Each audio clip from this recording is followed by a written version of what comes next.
چی میشه توی رابطه عاطفی جذب افراد خودشیفته میشید؟ معمولا این افراد توی برخورد اول، به خصوص اگه ظاهر خوبی داشته باشن یا آدمای باهوشی باشن، سعی میکنن یه تصویر خیلی ایدئال از خودشون به نمایش بذارن. یعنی شما یه آدمی رو میبینید خیلی با اعتماد به نفس بالا، خیلی آدم قوی و محکمی، خیلی توانا و توانمنده، اطلاعات خوبی داره، در مورد هر موضوعی که بخواد صحبت کنه خیلی صاحب نظره، خیلی آدم خوشمشرب و خوش صحبتیه، خیلی تو رابطه عاطفی به شما محبت میکنه، حواسش به شما هست، بهتون توجه میده. خب خیلی طبیعیه که شما جذب همچین فردی بشید و این نکته هم بهش توجه بکنید. خیلی سخته اوایل رابطه عاطفی شما بخواید تشخیص بدید که آیا این آدم خودشیفته هست یا خودشیفته نیست. گاهی بعضی از شما توی رابطه عاطفی دوست دارید که کنترل زندگیتون رو بدید دست طرف مقابل. اونم به این دلیله که شما به خودتون، قضاوت هاتون تو زندگی و اصلا توانایی های خودتون اعتماد ندارید و باورتون اینه که من به تنهایی نمیتونم زندگی خودم رو اداره کنم. بنابراین یه فرد قوی و محکم و توانمند باید کنار من قرار بگیره که به من کمک کنه که از پس زندگیم بر بیام. بنابراین دوست دارید فردی کنار شما باشه که شما مسئولیت زندگیتون رو به صورت کامل بدید دست طرف مقابل. بعضی از شما ممکنه توی رابطه عاطفی نقش ناجی رو ایفا کنید. یعنی شما دوست دارید که به طرف مقابلتون کمک کنید که توی یک رابطه عاطفی سالم با شما بتونه آسیب‌های دوره کودکیش رو ترمیم بکنه. سوال مهم اینجاست، شما تو دوره کودکی مراقب کدوم یکی از والدینتون بودید؟ کدوم یکی از نیازهای والدینتون رو شما برآورده می‌کردید؟ کدوم یکی از والدین شما شخصیت خودشیفته داشته؟ واقعیت اینه تجربه زندگی در کنار والدینی که خودشون خودشیفته باشن باعث میشه که شما در بزرگسالی به صورت ناخودآگاهی جذب افرادی بشید که خودشیفته هستن و همون نقشی رو که توی رابطه با والدین ایفا می‌کردید، همون نقش رو توی رابطه عاطفی با پارتنر خودتون ایفا بکنید.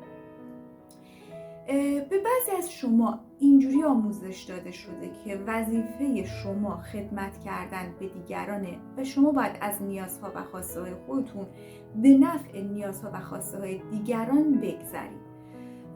اصلا ممکنه والدین شما هم سبک زندگیشون به این صورت بوده، یعنی مثلا پدر مادرای شما تو زندگی حلال مشکلات دیگران بودن، یا اینی که پدر مادر اصلا به شما حق انتخاب نمیدادن، اصلا اجازه نمیدادن خودتون تو زندگی تصمیم بگیرید. اگر برخلاف خواسته های والدینتون رفتار میکردین، باتون سرد برخورد میکردن، تنبیه میکردن، شما رو قهر میکردن و شما به خاطر اینکه این اتفاق تو زندگیتون نیفته سعی میکردید که همیشه به خواسته های والدین پاسخ مثبت بدید و از نیازها و خواسته هاتون بگذارید. برای اینکه شما رابطه رو از دست ندید، بنابراین وقتی توی رابطه عاطفی هم میرفتید همین مدل عمل میکردید، یعنی نیازها و خواسته های طرف مقابل در اولویت قرار داشت. بعضی از شما ممکنه عمیقاً خودتون رو لایق دوست داشتن، محبت ندونید. عمیقاً و دروناً به خودتون احساس ارزشمندی نداشته باشید.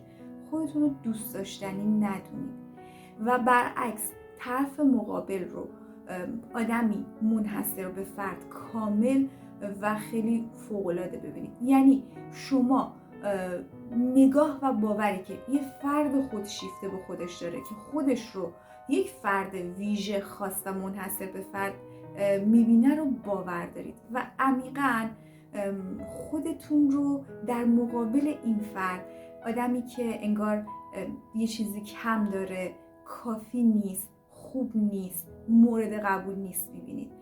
بنابراین اگر طرف مقابلتون کوچکترین یا کمترین محبتی رو به شما بکنه یا کمترین توجهی رو به شما بده، شما اون رو خیلی زیاد و عالی میبینید.